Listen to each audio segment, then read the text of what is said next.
Oh, Dougie's getting a brother.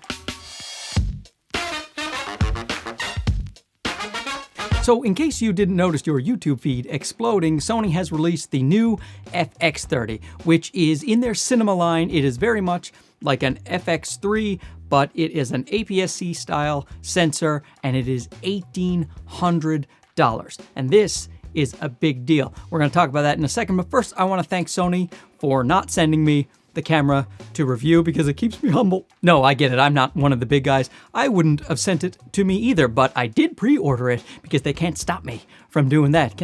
No, they can't stop me from doing that. So I have pre-ordered it. I'm going to compare it to the ZV-E10, to the A7 IV, to any camera that I can get my hands on because, you know, I love comparing cameras. So subscribe if you haven't already, and all those videos will be coming up soon. Oh, and I also left an affiliate pre-order link below. So if a couple of million of you guys buy the camera through that link, it'll pay for my FX30. So please and thank you. Now, why am I going to buy it, and why is it a big deal? And it's because of value. I buy cameras based on value. Sure, like I can afford some of the more, because a lot of the reviews are coming out saying, for those of you who can't afford the FX3, but it's not all about whether or not you have the dollars to buy it. It's about whether or not you want to make smart purchasing decisions. Like, you know, like I do okay. My wife, she gives me a substantial allowance, so I could buy an FX3, but I don't do that because it didn't provide me enough value for what I do. If you need those types of cameras and those specs,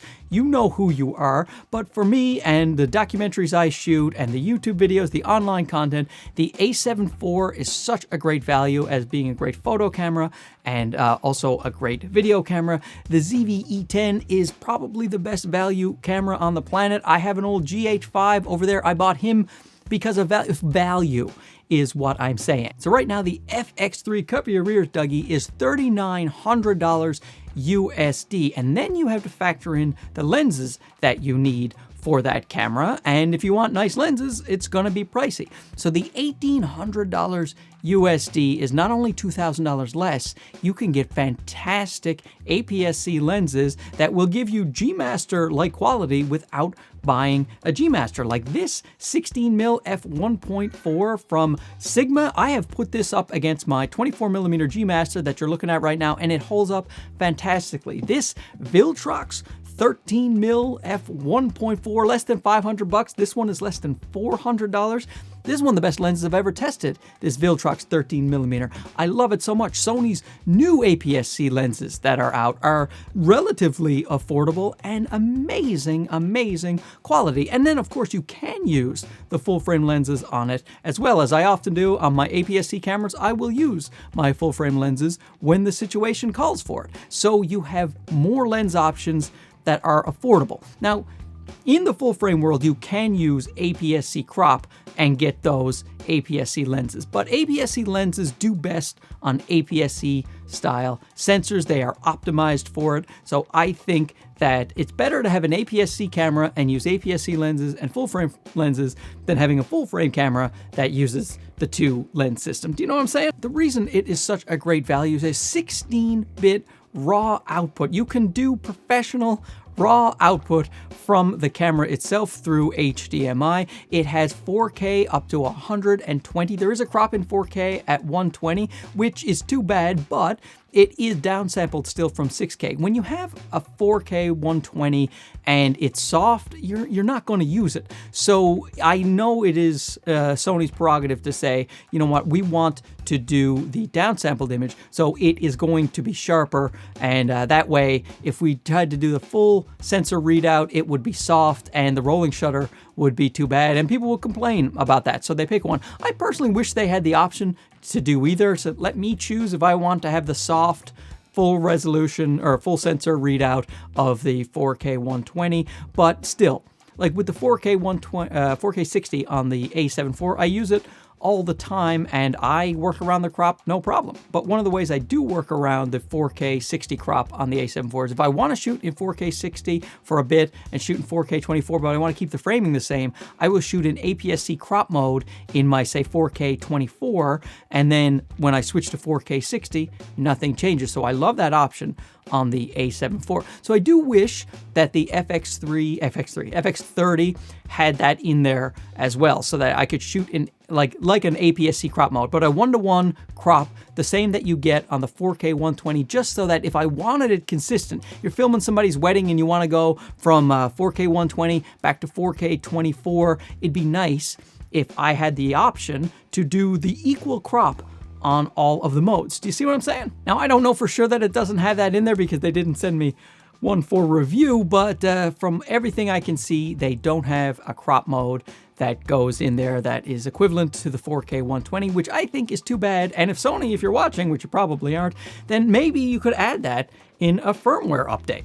It's got the gyro data in there, so you can run it through Catalyst Browse, which people who watch my channel know that I love to do. It's got the focus breathing compensation, which I think is one of the best features on Sony cameras to come out in a very long time.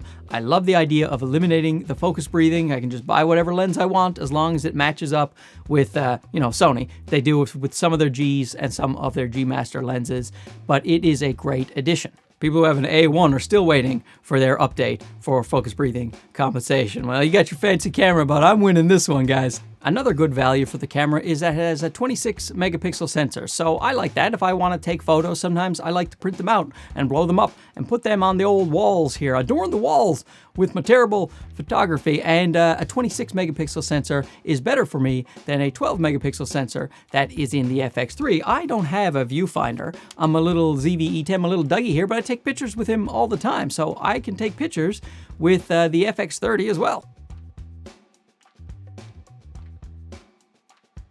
It has all those codecs that you want, the All-I, the 10-bit 422 is fantastic, 4K up to 120 with all those things, wonderful. It's got the dual base ISO of 800 and 2500, which works out better for me because I usually don't go crazy with my ISO. So having it at 2500, I think will be more helpful for me than it would be if it was at 12,800. It has custom LUT loading, so you can just put your LUT that you want straight onto the camera. I like to use the Leeming LUTs a lot, so I'll be able to put that right there on the FX30. It has 2 CF Express card slots that also you can use the regular SD cards in there too, so which is absolutely great. I can use all my SD cards, and for some really high frame rates in All-I, you might need the CF Express cards, and then you have that option. And of course, it has the Sony wonderful autofocus, that sticky autofocus that never fails. So to be able to have that option when I am shooting, if I just want to tap on somebody's face and I know it's never going to drift,